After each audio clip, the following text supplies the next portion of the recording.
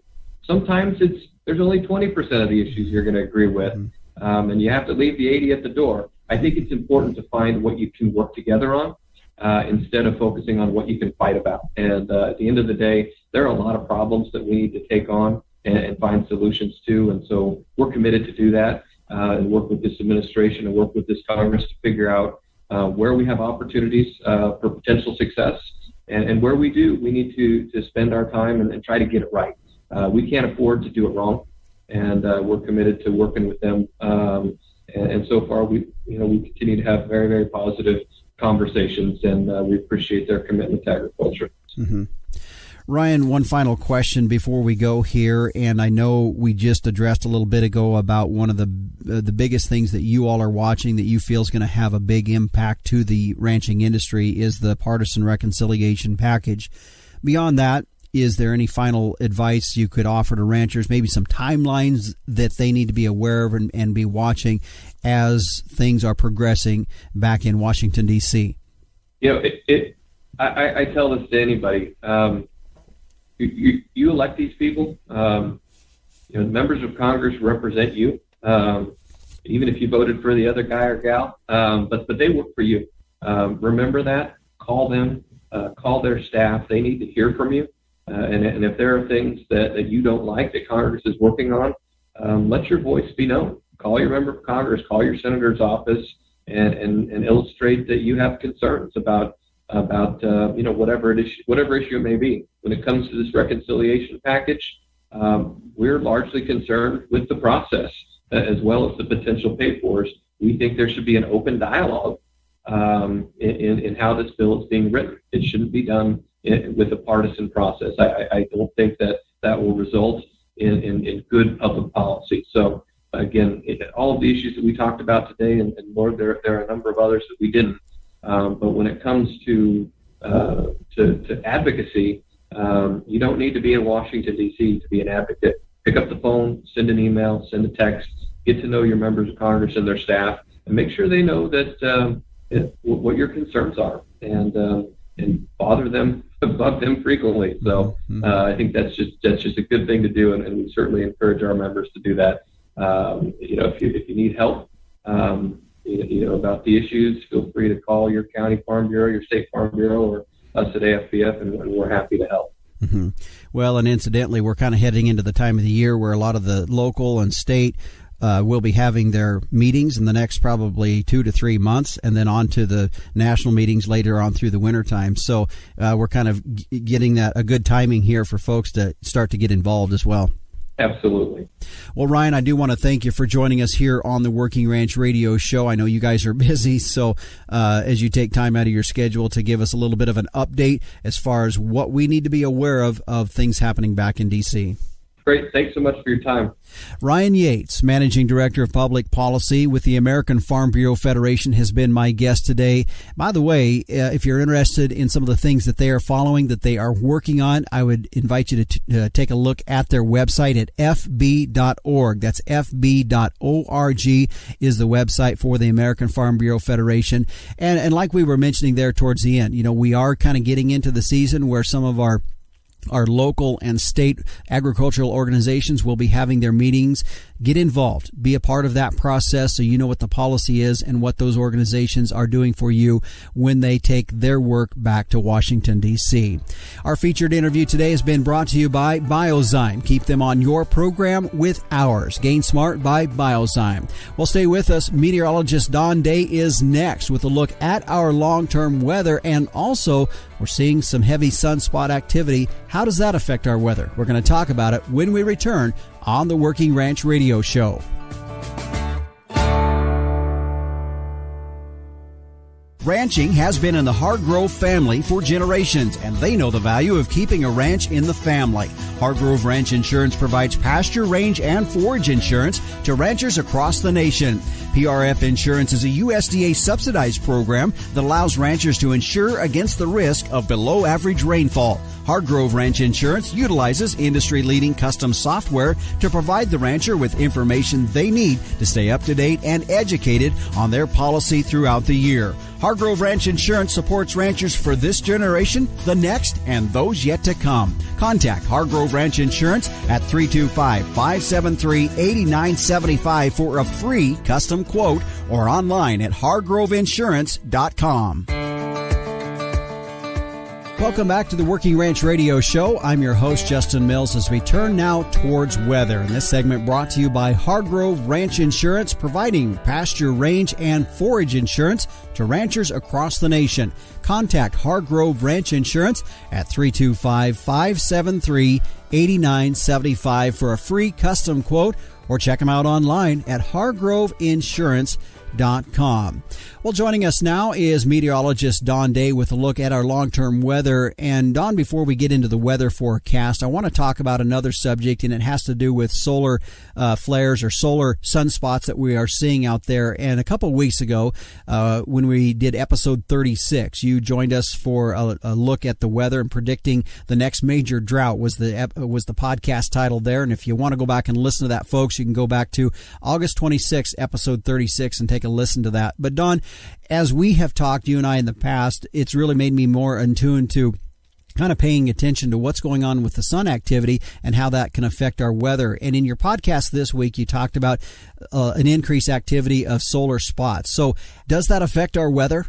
Well, yes, the solar cycles play a really, really important role. But the thing to remember is that you can have a bunch of sunspots, but you shouldn't expect the weather to change the day after. It's a cumulative effect during these 11-year cycles where we have the peaks of activity with lots of sunspots, which we would call the solar maximums, and then the decrease in sunspot activity that has these solar minimums. So now that we're getting out of the solar minimum, which happened in early 2020, and headed towards the next active cycle, over the next 2 to 3 years, maybe the next 4 years, we will see more sunspot activity. Now, cumulatively, over that time frame, that does impact the weather. Most notably, when you have more sunspots, you tend to have less clouds. And when you have less clouds, you tend to see maybe a little bit small, but a small uptick maybe in global temperatures. But again, it happens over time. And conversely, when you go through these solar minimums, you have the opposite impact. More than anything, what you do tend to see when we do see these upticks, you mentioned the aurora borealis. So that's something that doesn't maybe affect your real weather. But for those folks who live in the northern latitudes, we're entering a phase now in the coming 3 or 4 years here where the chance of seeing one gets a lot better. Mm-hmm.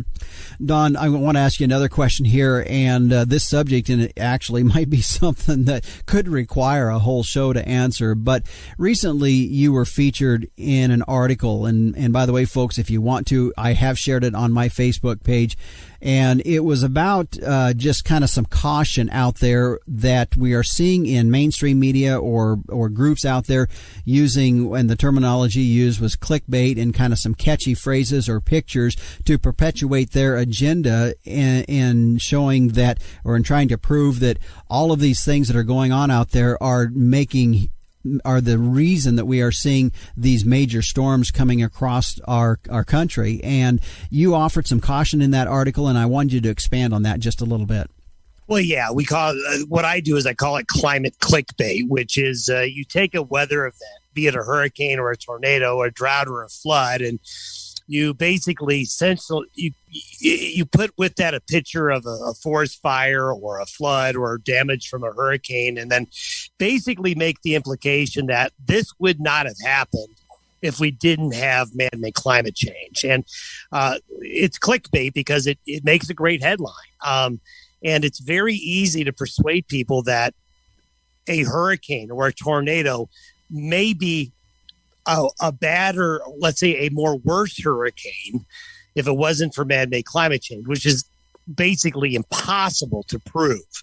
If that was the case, there would have been no hurricanes, no tornadoes or droughts or floods before the Industrial Revolution. Mm-hmm. So it's a little dishonest to take everything that happens with the weather, especially extreme weather, and point your finger as climate change is the cause. And so I just caution people, because when there is a major weather event, and that's not to discount the fact that, hurricanes are bad and people are affected without a doubt.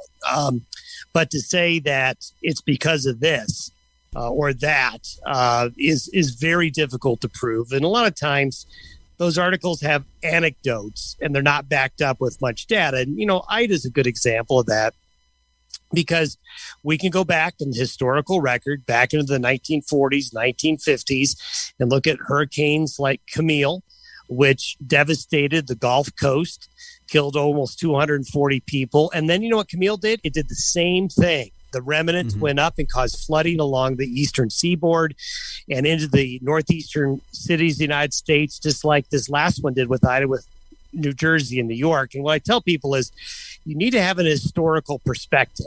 Ida was bad, but was it the worst ever? No. Mm-hmm. And that's the thing to keep in mind is that historically we've seen these things before, and we've seen these things long before there was any type of industrial revolution. Mm-hmm. All right. Well, let's go back to our long-term weather, looking out for the next 10 to 14 days. You have already kind of told us that we could be seeing a shift in our weather for the latter half of September. Are you still seeing that consistently in the data that you're looking at? We do. We are off to a really warm start here in the month of September, very much a summer-like weather pattern, and that's going to last a little bit longer. But as we go into the third and fourth week of September, our confidence is growing that we are going to see a big push of colder air come in out of Western Canada, probably forming up in the Northwest Territories and moving into the Western and Central United States. Now, this is probably going to be sometimes the weather and the calendars, Justin, they do sync up. We do think this will be right around the first official day of fall, right around September 22nd or so, somewhere, plus or minus 2 or 3 days around that time frame. Do expect it'll start in Canada, the western provinces, and move into the central and western United States around that date and just afterwards. And if you look historically, again, doing a historical perspective, that is usually about the time when you do expect one of these bigger shifts of colder weather and basically that transition out of the summer pattern and into an early fall one. Does that shift in weather, does that show moisture with it, or is it just colder weather? It will have moisture with it. Usually the first strong cold push of the season out of those northern latitudes does have a good amount of precipitation with it. What I think everyone's going to be watching for is is that going to go through some of those really dry areas of the West, like Central and Northern California, Washington and Oregon, and go across parts that are still very much in a drought situation? The answer is probably yes. Those areas are likely going to be impacted by the shift in the weather. So by the end of September into early October, there should be help on the way for those parts of the United States. All right. Well, Don, thanks again for joining us here on our program today. Thanks for having me. That's meteorologist Don Day with a look at our long-term weather. By the way, his daily video podcast kicks out every morning, Monday through Friday. If you'd like to check it out, you can go to dayweather.com. Somebody had messaged me this week about that. They said, their morning routine was a cup of coffee and listening to Don Day's weather podcast. So that's kind of the way it is for me. So if you want to check it out for yourself, you can go to his website at dayweather.com. Well, I'd like to thank our sponsors of the Working Ranch Radio Show, the American Simmental Association, SimGenetics, Heterosis Works, which is why with Simmental, it's more per head, period. Find out more at simmental.org. Biozyme, keep them on your program with ours. Gain Smart by Biozyme. Gelvi Balancer, the smart, reliable, and profitable choice. For more information, go to gelve.org. Hargrove Ranch Insurance, providing pasture, range, and forage insurance to ranchers across the nation. Contact Hargrove Ranch Insurance at 325-573-8975 for a free custom quote, or check them out online at hargroveinsurance.com. A thank you to our guests as well for joining us today. Ryan Yates with the American Farm Bureau Federation giving us some insight as far as the news and issues they are following back there. And also to the captain, Tim O'Byrne, publisher and editor of Working Ranch Magazine, for this week's Tim's 2 Cents. Speaking of the magazine, do you have your latest copy sitting on your kitchen table or have already got through it? Well, that's where mine's at, and I've just about got through it all. By the way, be looking for that ad in there. You're going to see a picture of a way you can win a Cross 5 cattle cooler. Simple way is to register for the inaugural Working Ranch Expo that's going to take place December 8th, 9th, and 10th in Las Vegas. I talked about it at the top of the program.